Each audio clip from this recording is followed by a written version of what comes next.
Thank you. Well, that's been an interesting day.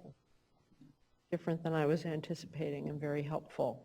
I have a few questions and a few comments, probably not as many as I'll have over time, but I want to turn to my colleagues to see if they have any questions that they haven't already asked as we've been going along.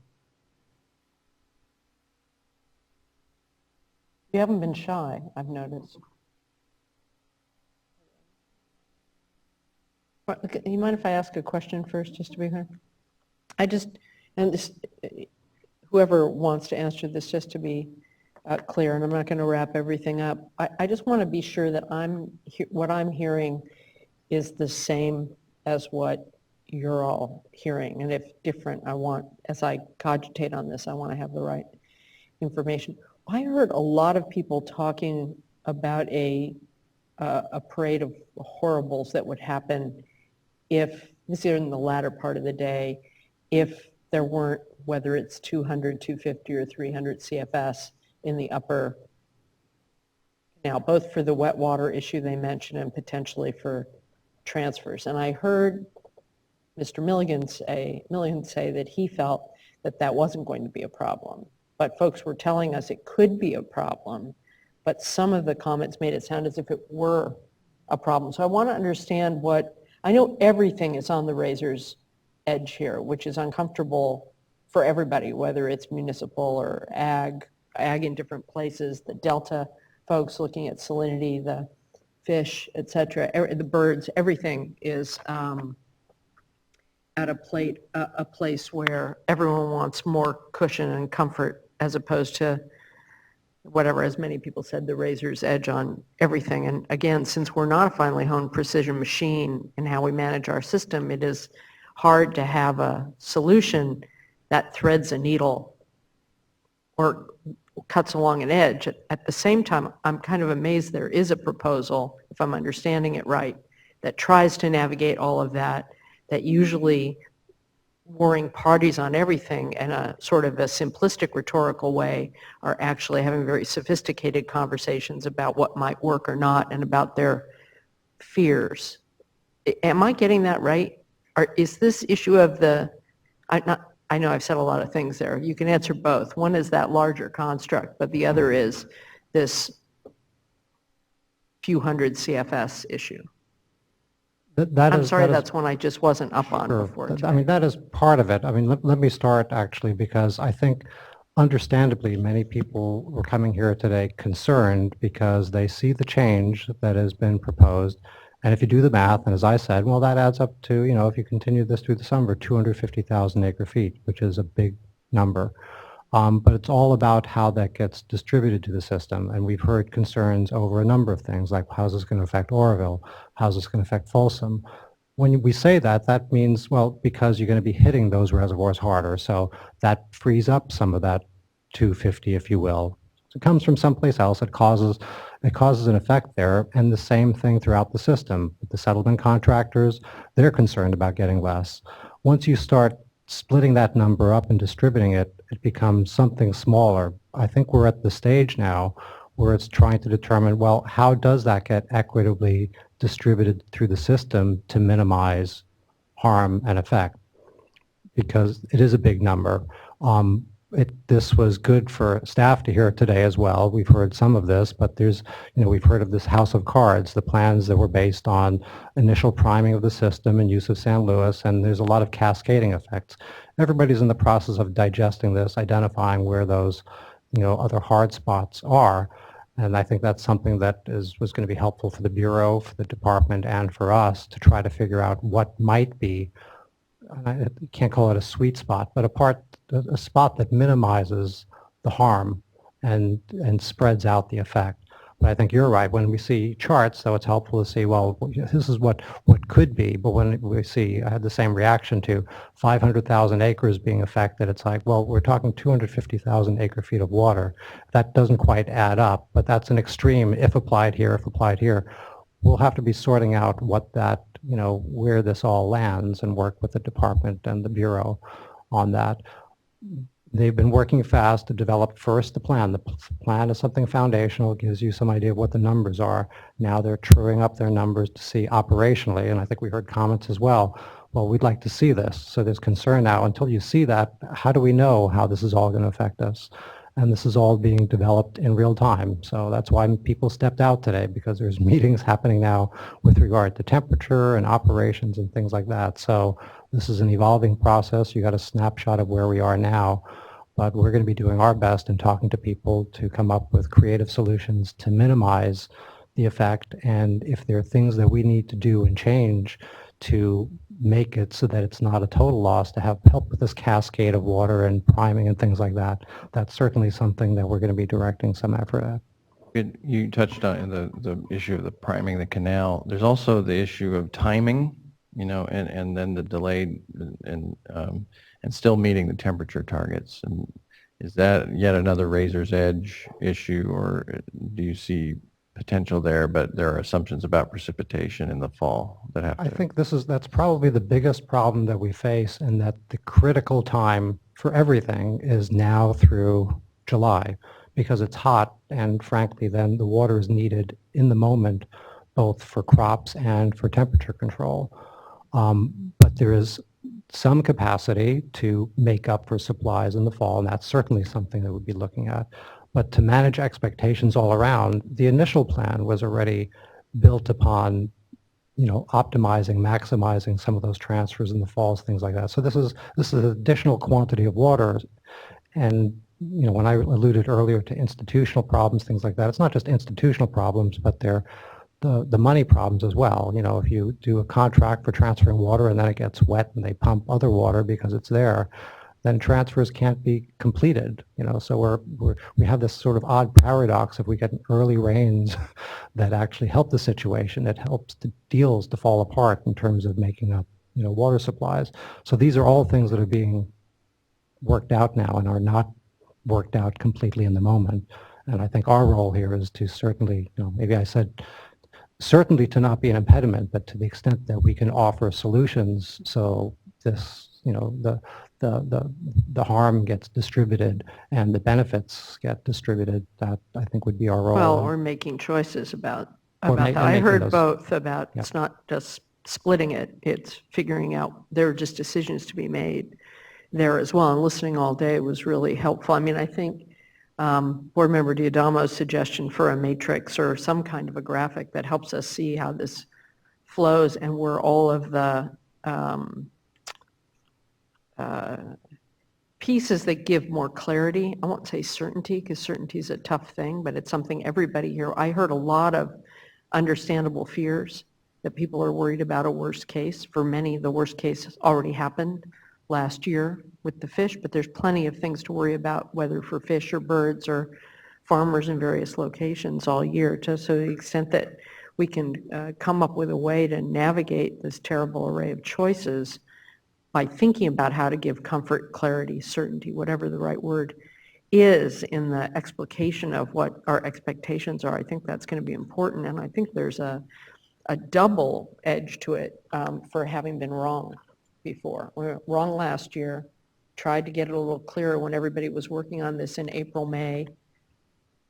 Stuff happens, they got it wrong. It's, again, it's an imperfect world, but we're coming behind an 8-ball in terms of being able to give people assurance that what we're hoping for, even as we say it's uncertain, is going to be more certain than completely uncertain. So it's just a challenge. Can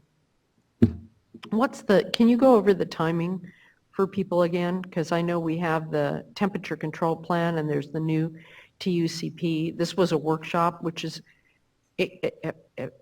I'm always of two minds. It's useful because then for us, we get to sit back and just listen and really take things in and listen to everybody with an open mind and have a little bit of time to think about it and then follow up with more questions once we reread things and sleep on it. But what happens next? Because time seems to be of the essence for people, and yet we're going to have questions and things that we want resolved. Well, the next thing, Mr. Milligan and I were chatting during a break, and is that as soon as he leaves here, I don't know if he's still here, but it's to complete the plan for submittal to us and to the fishery agencies.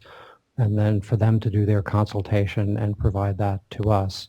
So they're going to look at the plan in more detail and then provide their concurrence with the plan, and then it would be for executive director consideration to approve it now as the temperature management plan. And that's happening in real time, right? So it's not that we're going to sit back and wait for that consultation to happen and then see it after the consultation? Because we went through that once and that was not a good thing. That's correct. All of these things are happening concurrently. You all are Yeah. engaged in looking at it and advising, you'll be taking everything you heard today and working with them to try and deal with these things. We're not going to wait then to do it stepwise, to wait for the fishery agencies. If we have any concerns or something to add, then we would be doing that. That being said, I think you've already heard that there's going to be need to do the real-time management here. So any plan is going to have that element. So there's going to be check-ins. How much of that is going to be built into the plan to cover it all? I think it's already been quite well thought through, but the question came up, well, how do you now respond to changing conditions? Let's say it's cooler than you expect or hotter than you expect. Based on new temperatures in Shasta, what do you do? You can come up with a matrix for that as well and say, well, if things end up being cooler for a month and you use less water, it seems you're ahead of the plan. That means, you could do something. So some of those details haven't been worked out yet, but those discussions are going to be continuing in real time. A follow-up question to that. I mean, given the complexities that's involved in real-time management and operations, and granted, given the uncertainties and risk involved in all of these, I think one of the fundamental problems I've had is this idea that we can't, or at least it's been shown that we can't, rely on the reclamation to provide, or at least use the most current data in doing modeling and providing information to us or to Mr. Howard in terms of ensuring that he has the most up-to-date information in making his decisions on these matters. So going forward with respect to these real-time operation in the next few months, the critical months, what changes do you anticipate putting into the process to ensure that you have the most up-to-date current data, monitoring, modeling, whatever it is, and projections in moving forward? I think one good thing that has already fallen out of the draft, we have much more information in front of us on our website, connected to the TUCP than we've ever had in the past. But I think there's still need for more. If information, once it's developed and things like temperature profiles and the latest information, that should be made available. So as many big minds can be looking at that and identifying if there are problems. So I think certainly in the future will be a requirement to have, as that information becomes available, certainty that it's provided so that others can be looking at it. So it's not wouldn't fall just on the Bureau to identify problems as they might be emerging. And is there a mechanism that either you or Mr. Howard is thinking of putting in place right now in order to ensure that? I think just as we've been asking for information under the TUCP, I think we would continue to do so. This would be one element to ask, well, yes, as But we've asked before and that didn't result very not well. Not this specific piece for profile. So we need to get even more of that out there and make it, and not necessarily put us in the middle of all of this, but that they post these things so that these things are available not just to us, but anybody that wants to track and understand and do their own assessments. Well, I think as we go forward and as you do the periodic update to the board, I would like to have further status updates on the issue of data and sharing of the data, posting of the data, and making sure that we do have the most up-to-date information in order to try to manage the risk and uncertainty associated with this. And that information is shared with all the stakeholders.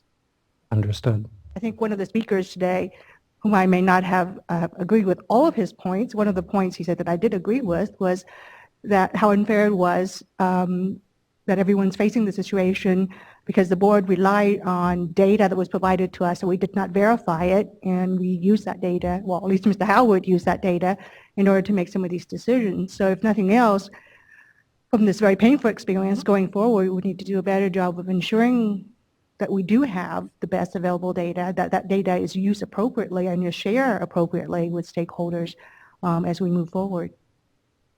Kind of piggybacking onto that, I would find it helpful in the updates to receive information on how far off, after you get that additional monitoring, how does it compare with the modeling? And in such a way that's, I know there's a lot of different factors that go into modeling and into the framework, much less the plan.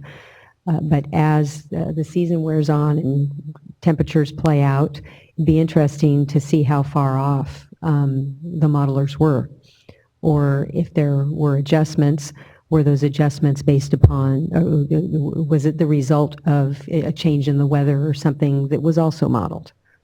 Mm-hmm. I think, and that was part of that was the intent of last year's Hindcast, to try to explore some of that. I think doing that again, it's basically, and it's hard to imagine being here today and listening to the where we are now, but perhaps it could be worse had we not learned some things last year and learned about this problem when we did. As much pain as that might be causing some, it's at least allowing us to make course corrections.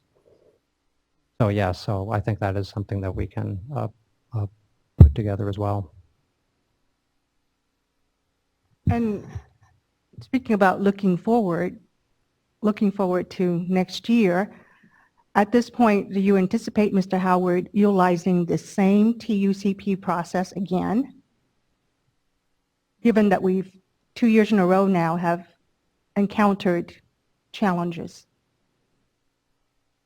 This goes back to my comment at the beginning of the day, so many hours ago, about looking at the process that we've utilized the last 2 years, recognizing, yes, it was very challenging, and yes, we're learning as we go along. But is there something else? When we did do a lessons learned last year, I'm not sure how effective that was, but so looking forward to next year, I guess I'm still struggling and requesting suggestions and ideas in terms of a better process moving ahead.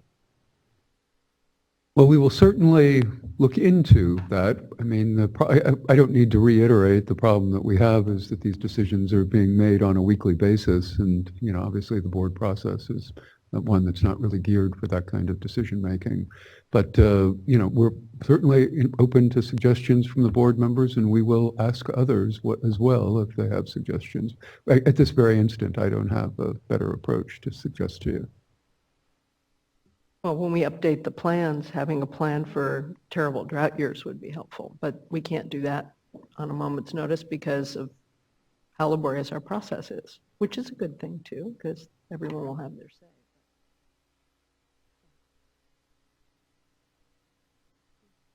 Are you finished asking questions, though? I think I'm Because done with questions. I may I have don't a few wanna- more Okay, comments. I have one more, if that's okay. So given Mr. Wow's legal counsel about the petitions and things that are pending before us, to what extent, I'll just speak for me, to what extent am I free to engage folks who might have ideas in terms of the process moving forward? I'm just talking about process now, not about the particulars of things that are pending before us, but just the process in dealing with future operations. And should we have another dry year next year, I would hate to have the projects come to us with more temporary urgently change petitions and going through this effort yet again next year. So I think I'll probably defer a little bit to Dana here, because if it truly is something that's not wrapped up in the pending petitions for reconsideration, truly non-controversial procedure, even if it is wrapped up in those petitions, then you would be free. But I'm going to defer to Dana to kind of elucidate whether or not those issues are at all material issues in the pending petitions. Not entirely sure I understand your question, Tam, but I'll take a stab at it anyway. We did actually look earlier this year at whether there was another process that we could follow that would bring more decisions to the board. And as Tom just indicated, it's an issue of timing. And really, I'm talking about actions on the TUCP as additional requests are made during the course of the year pursuant to that initial petition, and actions on things like the temperature management plan requirement, which was an outgrowth of one of the executive director's TUCP orders. That's one process where really we had to be nimble both this year and last year. In some cases, we had, a matter of days to act on a particular request in a timely manner, and it just wasn't possible to be bringing proposed decisions to the board. Then there's the reconsideration process, which is really different, and that has its own challenges, but mainly because a lot of the decisions are only effective for a limited period of time. So by the time we go through the reconsideration process, a lot of these issues are moot, which isn't to say that by acting on reconsideration that the board can't give direction to the extent that these issues come up again the next year. Yeah. So there were some provisions put in place in the reconsideration order last year that did guide this year, and the board did attempt to do more advanced planning this year, but we were faced with a lot of the same challenges nonetheless.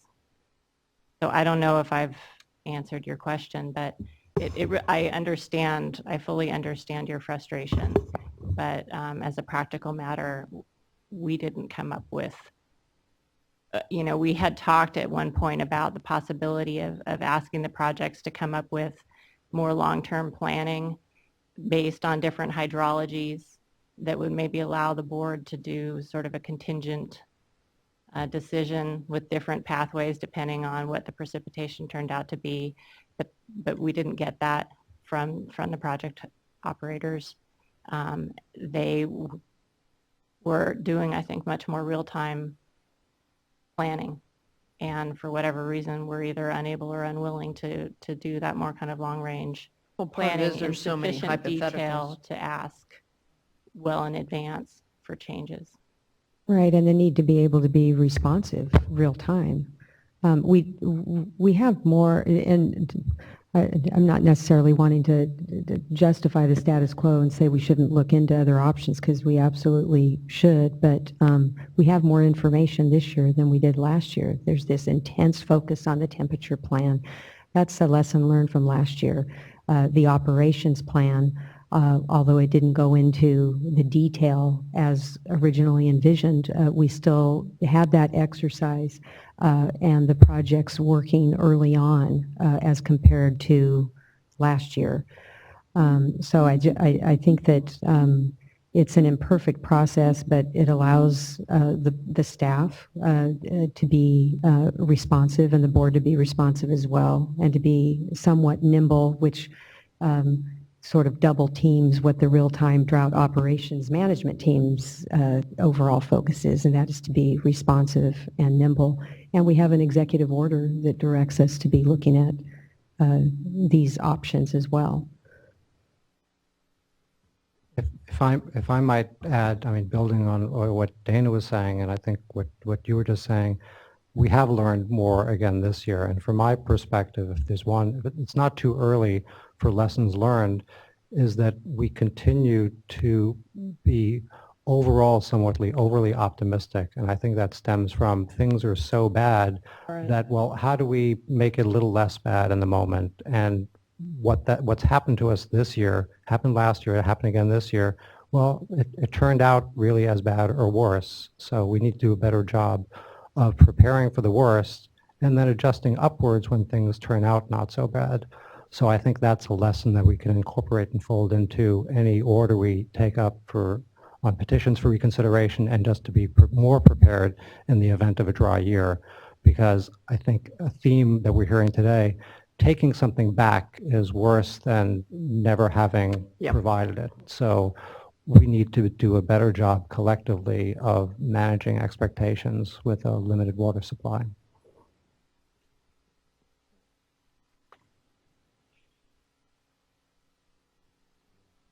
Right. Wrapping up, I don't really have any more questions. I think it's all right to wrap. I mean, I think the challenge we have is we'll need to schedule whatever our action is, but in the interim, there are decisions that Mr. Howard has to make earlier, and we're just individually going to have to talk to Mr. Howard because we can't talk with each other.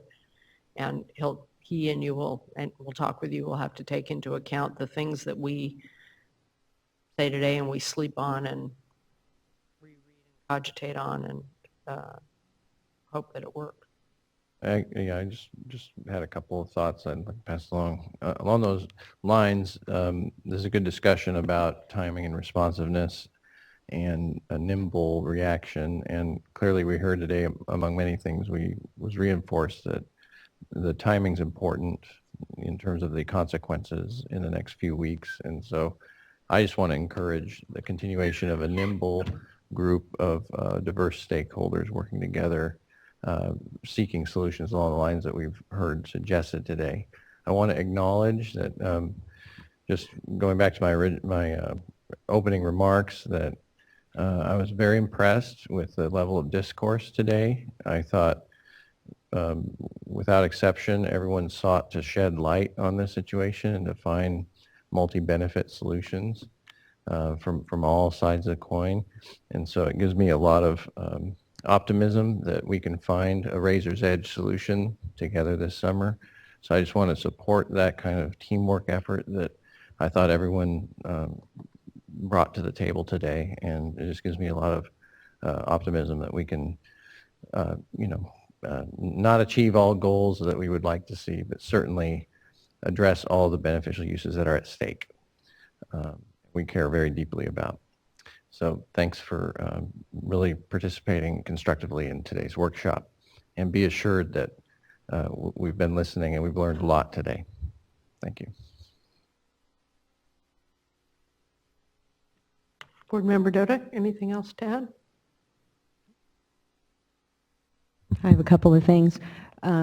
First of all, just really want to thank staff and the agencies. I understand you guys have been working pretty much every day for long hours on this, so and the job's not over yet. So thanks for your energy and your patience on this, and for your creativity. I want to go back to how Board Member Moore kicked off today's workshop, and your comment about what's the story going to be at the end. Is it going to be a story of conflict, or is it going to be a story of collaboration? And I think that really helped to set the tone. We had a pretty much consistently heard from folks about the collaborative approach as opposed to the approach of conflict.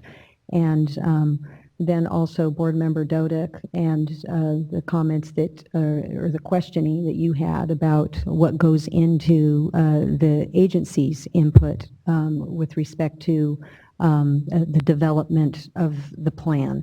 And the comments that in particular Carl Wilcox made about their own balancing that they have to go through with respect to environmental impacts. And so I think everyone's on the same page: balance, flexibility, and I agree there are some points that need to be addressed ASAP. The concern that I mainly have is that whole issue of you suddenly you turn on the pipe and nothing comes out, and we don't want to have people in that situation. So it's best to know, as soon as possible on that. But then also, as the year plays out, where are there opportunities because of this increased monitoring? That's another thing that we have this year that we didn't have last year. There's going to be more monitoring, more gauges. So what can be done to get that information? And I'm not saying make an immediate adjustment, because that's what the whole team is for. So at the appropriate time, if appropriate, what adjustments can be made. And my hope is that the team would be ready to be able to make those adjustments, analyzing them every step of the way so that the adjustments can be made where there are opportunities, and kind of looking for how things line up. This whole notion of the critical time period for the fish, the critical time period for irrigation supplies, the critical time period for the refuges. So looking for those opportunities in advance, and if the monitoring plays out that there is some flexibility, then be ready to make the adjustment. And then going forward, I really would like to have that matrix. When we meet, I'll share with you some of the notes that I have, but looking for a better way to pull together the information that's been presented to us in order to balance. And then the projects, Whiskey Town, anything else, and I know that's more of a long-term project, but I would like to see what could be done in any future order to be moving forward on some physical fixes. And then also, what is our role? Aside from being flexible together with the agencies, are there any other actions that this board can take by way of approving any of those projects, streamlining, permitting, curtailments? There's been a lot in the newspaper the last couple of days or the last several weeks about curtailment and enforcement. So what more can we do on that razor's edge? Perhaps we can wiggle a little bit more out depending on how the numbers play out with respect to the voluntary curtailments in the Delta, and then also any enforcement actions that we take on curtailments at large. And so squeezing out we've been asking people, squeeze out as much as you can. What more can we do so that we can assist in that?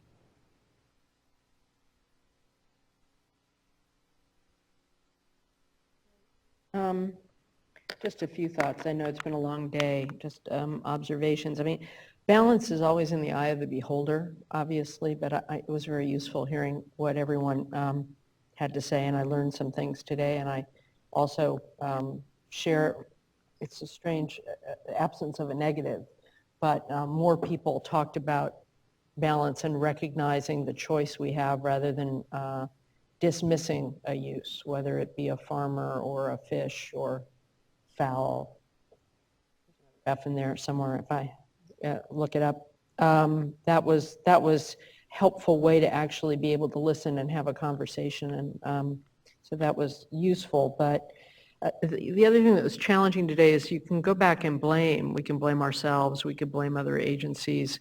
We can say wish we could have, but we do have to deal with the reality we find ourselves in right now, and I appreciated that people focused on that, but we have to be aware, as we were last year, of where we made mistakes and try and improve. And I agree with you, Les. I think we did better this year because of the hindcast and the things that Tom asked for, and the thing was caught earlier, so that is a good thing. And for next year, we have to hope it rains, but we also have to plan for it not raining and make sure we really do get a stricter. We did get something of an operations plan, and then we got a temporary urgency change that was totally different than what we had gotten. And we're just going to have to be better as agencies communicating to stick to what we asked for, and that's more of a management thing than an order thing that we just have to do with our colleagues. I think I've said most of what it was I wanted you all to really look at. I just add, obviously, the need to consult on the Folsom issues and just each of these nodes of worry to the extent we can chart them out and illuminate them and where the choices are. If you can do that for us, whether it's a matrix or that just helps all of us understand where everything's going, and ultimately it will help everyone else. And that issue of helping us understand and others understand, I wanted to give you a compliment and then ask for more work. And I'm not just giving the compliment to ask for more work, which is that the graphics that you did on the Shasta temperature were really helpful in understanding where we are this year versus last year, and then also helped the Bureau give even better graphics. That was incredibly helpful. The graphics that you've done, and you can do them different ways, but the graphics you've done about how much we've already done in slashing fish flows, for example, and that breaking up how much water is for, there's some double duty, but for strict fish and wildlife regulation versus salinity control versus what, there's just a lot of confusion about it. And I was trying to be helpful. I'm a big fan of Assemblyman Gallagher, but I did feel like there are certain sound bites that are out there that take on a life of their own, and they're not true. And so to the extent that we can illuminate those things, it's really helpful to everybody. So I want to ask you to do more of those graphics and do them at the beginning of each presentation too. Not that everybody was here the whole day, and we probably need to find some way to get that messaging out, because otherwise people just know what they know. We're all that way, and we happen to sit at the vortex of information from a lot of different sources, and so I think it kind of behooves us to kind of get that out there. So thank you for what you've already done and what you did in the earlier board meetings, but I think we need to even amp that up. I think that'll be helpful in the discourse. Thank you. I'm happy to add then that we've since met with the Department of Water Resources, and we're in general agreement with the numbers, but there's areas that we will improve it. So we will speak with one voice in terms of these are the numbers and this is what's going on. So That would be it's good, a good discussion to continue with that. So we're happy to do that work. Right. Well, again, I'm sorry I was late, and I'm sorry I missed your beginning, but whatever it was worked, so thank you. That is, you'll have to give me a replay before we leave. And with that, we will adjourn would be the right word, Counselor, right? All right. Thank you all for your time and attention, and we've got some big decisions ahead.